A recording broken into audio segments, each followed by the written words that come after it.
ഈ കഥ ഞങ്ങൾ മെനക്കെട്ടിരുന്ന് സങ്കല്പിച്ചുണ്ടാക്കിയതാണ്. അതുകൊണ്ട് തന്നെ നിങ്ങളിൽ ആരെങ്കിലുമായി ഇതിലെ ഏതെങ്കിലും കഥാപാത്രത്തിന് എന്തെങ്കിലും സാദൃശ്യം തോന്നിയാൽ അതിന് ഞങ്ങൾ ഉത്തരവാദികളല്ല. പാഠം 29 ആത്മാവുകളുടെ കാലം.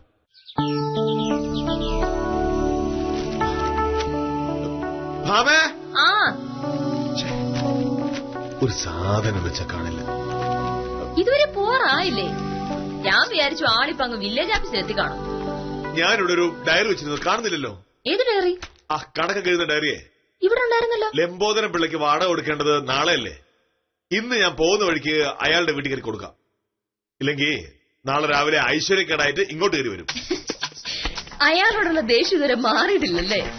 എന്റെ മോഹനേട്ടാ, 1000 രൂപ കൂടുതൽ വാങ്ങിച്ചെന്ന് കരുതി ഇങ്ങനെയുണ്ടോ ഒരാളോട് ദേഷ്യം? എനിക്കൊരു ദേഷ്യമില്ല. പക്ഷെ രാവിലെ അയാളെ കണി കണ്ട അന്നത്തെ ദിവസം പോകാം. അയാളുടെ വീട്ടിലേക്ക് ചെന്നാലും അയാളെ കാണേണ്ടി വരുമല്ലോ. അയാള് ഈ സമയത്ത് വീട്ടിൽ കാണില്ല.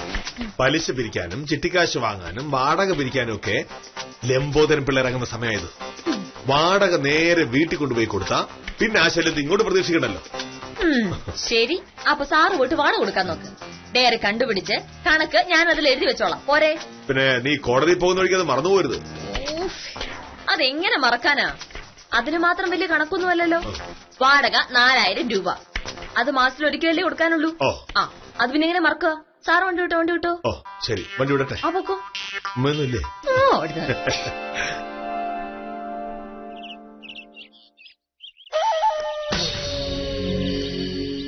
ഈശ്വര, ലംബോദരം പിള്ള ഇന്നത്തെ ദിവസം പോക്ക. ഇയാൾ എന്തിനാ ഇന്നെ കെട്ടിയെടുത്തത്? വാടക കൊടുക്കേണ്ട ഡേറ്റ് നാളെയല്ലേ?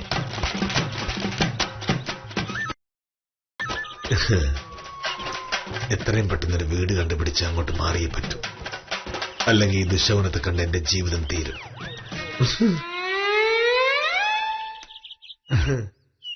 അല്ല, മോഹൻ സാറിന് നേരത്തെ അല്ല, അത് പിന്നെ പിള്ളച്ചേട്ടന്റെ വീട്ടിൽ വന്ന് വാടക നേരിട്ട് അങ്ങ് ഏൽപ്പിക്കാന്ന് കരുതി. പക്ഷെ വേണ്ടി വന്നില്ല. ഏട്ടൻ രാവിലേക്ക് വന്നല്ലോ. അല്ല, നാളെ അല്ലേ വാടക ഡേറ്റ്? പിന്നെ എന്നെ എന്താ? ഇല്ല, ഈ പൈസ നമ്മൾ എപ്പോഴായാലും തരണം. പിന്നെ ഒരു ദിവസം നേരത്തെ ആയാൽ അത്രയും നല്ലതല്ലേ? പിള്ളച്ചേട്ടനാണെങ്കിൽ സന്തോഷമാവും. നമ്മൾ തമ്മിൽ എന്തൊക്കെ പ്രശ്നം ഉണ്ടെങ്കിലും ശരി, ഒരു കാര്യം പറയാതിരിക്കാൻ വയ്യ.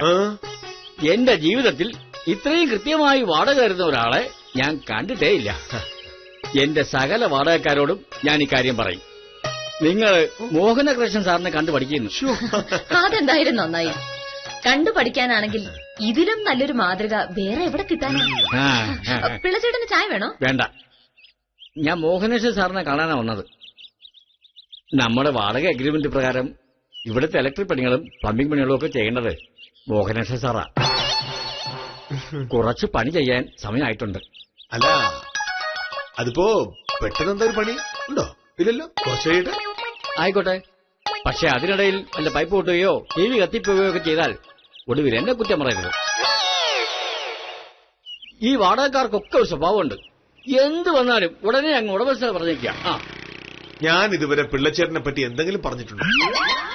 ഏയ്, ഞാൻ ബാക്കി വാടകക്കാരുടെ കാര്യമാ പറഞ്ഞത്.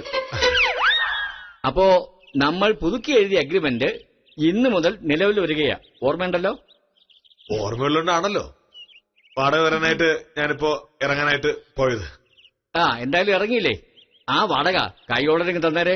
ഇനി അതുമായി നടന്ന് മോഹനേശ്വർ സാറ് അലയണ്ട. 4000 രൂപയുണ്ട്. സന്തോഷം.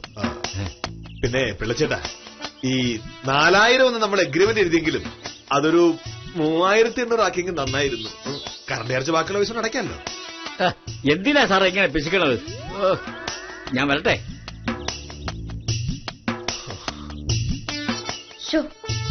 അങ്ങനെ മോഹനേട്ടന് ഒരു ദിവസവും കൂടെ പോയി. അല്ല, പിള്ളച്ചേട്ടനല്ലേ സൗകര്യം, അതുകൊണ്ടാ. അടുത്ത മാസവും ഇതേ ദിവസം അയാൾ വരും. അതുകൊണ്ട് ഇനി അങ്ങോട്ട് വാടക 2 ദിവസം മുമ്പേ കൊടുക്കാം. Good idea. പോയിട്ട് വരാം. ആയിക്കോട്ടെ.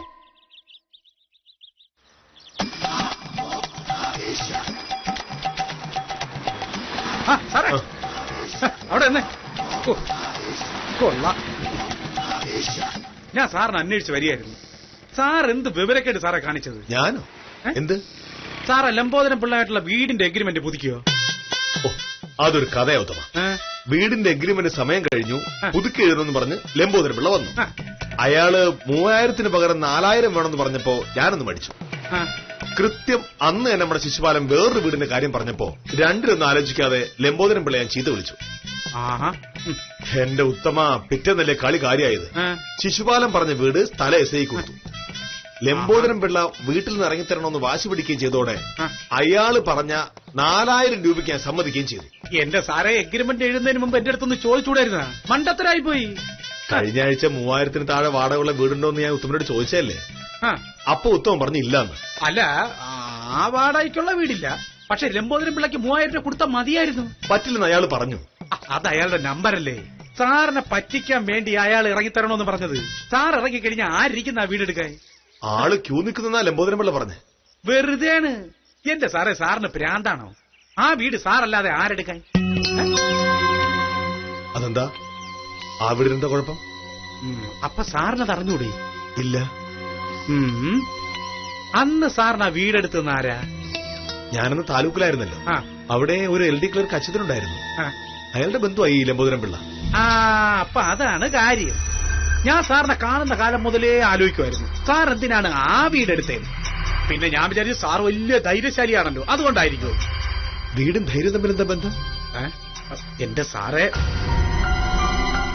ആ വീട്ടിലൊരു പെൺകൊച്ച് ആത്മഹത്യ ചെയ്തതാണ് 4-5 കൊല്ലം മുമ്പ്. ആ വീടിന്റെ അന്നത്തെ ഉടമസ്ഥന്റെ മോള്. പ്രേമനൈരാശ്യമായിരുന്നു സംഭവം. ആ ഹാളിലെ ഫാനിലെ കെട്ട് തൂങ്ങി ചത്തുകളഞ്ഞു. പെണ്ണ് മരിച്ചതോടെ വീട്ടുകാര് കിട്ടിയ വിലയ്ക്ക് വീട് ലംബോദരൻ പിള്ളയ്ക്ക് കൊടുത്തിട്ട് സ്ഥലം വിട്ടു കളഞ്ഞു.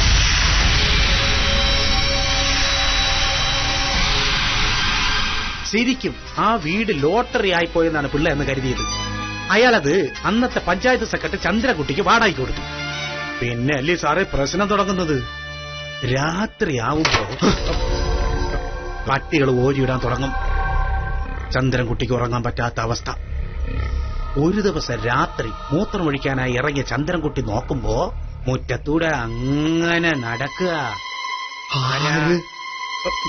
സാറേ, തൂങ്ങിച്ചത്ത പെണ്ണിന്റെ പ്രേതം. പിറ്റേ ദിവസം ഏതോ മന്ത്രവാദിയെ കൊണ്ടുവന്ന് ചില കർമ്മങ്ങളൊക്കെ ചെയ്തു ചന്ദ്രൻകുട്ടി. അതുകൊണ്ടായിരിക്കും പിന്നെ പ്രേതം നേരിട്ട് വന്നില്ല, വളഞ്ഞ വഴിക്ക് വരവ് തുടങ്ങി. അതേത് വഴി? സാറേ, ചുമ്മാതിരിക്കുമ്പോ ഫാൻ കറങ്ങുക. പിന്നെ അടുക്കളയിലെ ടാപ്പ് തനിയെ തുറന്ന് ചിർ എന്ന് വെള്ളം ഒഴുകുക. അങ്ങനെ ഓരോരോ പ്രശ്നങ്ങൾ. മടുത്തപ്പോ ചന്ദ്രകുട്ടി സ്ഥലം വിട്ടു. അതിനുശേഷം കുറെ നാള് ആരും ആ വീട് വാടകയ്ക്ക് എടുക്കാതെ കിടന്നു. അപ്പോഴാണ് സാറ് വന്നത്. സാറ് വന്ന് വീടെടുത്തെന്ന് കേട്ടപ്പോഴേ ഞാൻ വിചാരിച്ചു സാറ് വല്ല നിരീശ്വരവാദിയായിരിക്കും. സാധാരണ ആ സൈസ് ആൾക്കാർക്കാണല്ലോ ഈ പ്രേതത്തിനൊന്നും പേടിയില്ലാത്തത്. പക്ഷെ ഇപ്പോഴല്ലേ മനസ്സിലായത്, താലൂക്കിലെ അച്യുതം പിള്ള സ്വന്തക്കാരനായ ലംബോദരൻ പിള്ളയുടെ വീട് സാറിന്റെ തലയിൽ കെട്ടിവച്ചു. പക്ഷേ ഞാനവിടെ താമസം തുടങ്ങിയിട്ട് എത്ര കൊല്ലമായി? ഇതുവരെ അവിടെ പ്രശ്നമൊന്നും ഉണ്ടായിട്ടില്ലല്ലോ. സാറ് വലിയ ഭക്തനല്ലേ? വീട് നിറയെ ദൈവങ്ങളുടെ ഫോട്ടോകളും, മാത്രമല്ല കയ്യിൽ ചരടും അഴുത്തിൽ ഏലസില്ലേ സാറേ? അതൊക്കെ കൊണ്ടായിരിക്കും പ്രേതം വലുതായിട്ട് അടുക്കാത്തത്. പക്ഷെ ഈ പ്രേതം വെറുതെ ഉപദ്രവിക്കാനൊന്നും വരില്ലല്ലോ. അതിന് വിരോധമുള്ളവരുടെ രക്തം മാത്രമല്ലേ കുടിക്കാൻ വരുള്ളൂ. ഇതെന്തോ സാറേ പ്രേത സീരിയല്ല? ഇല്ല സാറേ, ഈ പ്രേതങ്ങൾക്ക് അങ്ങനെയൊന്നും ഇല്ല. അവരുടെ ടൈമിങ്ങിന് ആരെയാണോ കൈ കിട്ടുന്നത് അവരെ അങ്ങ് കൈകാര്യം ചെയ്യുന്നത്. സാറ് പ്രേതത്തിന്റെ കാര്യം വിട്. ഇത്രയും കാലം ഉപദ്രവിക്കാത്ത പ്രേതം ഇനി സാറിന് ഉപദ്രവിക്കണമെന്നില്ല. പക്ഷെ 3000 രൂപയ്ക്ക് പകരം 4000 രൂപ കൊടുത്തത് അത് അന്യായമായി പോയി. സാർ ആ വീടെടുത്തില്ലെങ്കിൽ വേറെ ആരും വരൂല. ജീവനി കൊതിയുള്ള ആരെങ്കിലും അവിടെ ഒന്ന് താമസിക്കോ സാറേ? എനിക്ക് ജീവനി കൊതിയില്ലെന്നാണ് ഉത്തമം കരുതിയത്. ഇനിയിപ്പോ ആ പ്രേതം അവിടെ തന്നെ ഉണ്ടെന്ന് കരുതുക, നമ്മൾ എന്താ ചെയ്യുക? ഇത്രയും കാലം സാറിനെ ഉപദ്രവിച്ചില്ലല്ലോ, അതുകൊണ്ട് ഇനി പേടിക്കാനൊന്നുമില്ല. ഞാൻ വെറുതെ പറഞ്ഞു എന്നുള്ളതേ ഉള്ളൂ സാറേ. പറയണ്ടായിരുന്നു. വണ്ടി സ്റ്റാർട്ട് ചെയ്തതാ, അതിനുമ്പ് പേടിച്ചോ.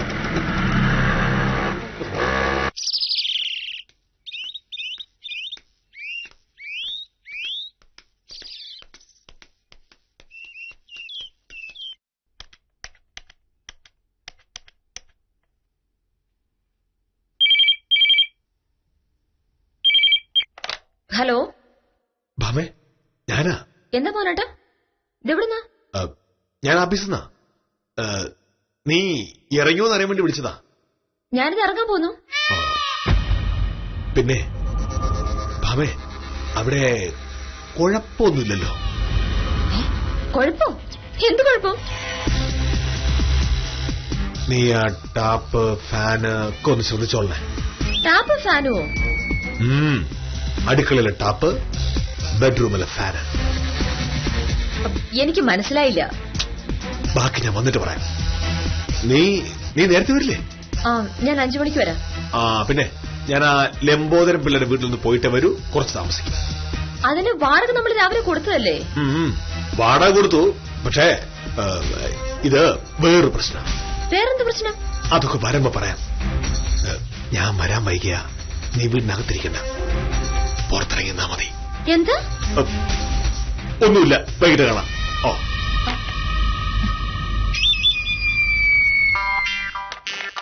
ഇതെന്താണാവോ സാറിന് പുതിയൊരു പേടി? കാര്യം നിസ്സാരം.